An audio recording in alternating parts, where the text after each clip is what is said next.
Γιώργος Κουσκούσης, 40 χρόνια πείρα θα έλεγα και grande κλάσικο.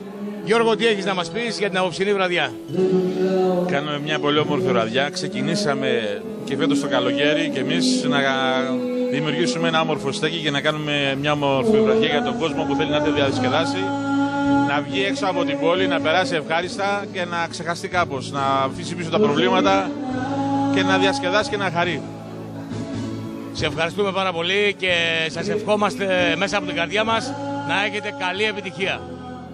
Ευχαριστούμε πολύ και εμείς ευχόμαστε καλή επιτυχία σε όλους και καλή σεζόν.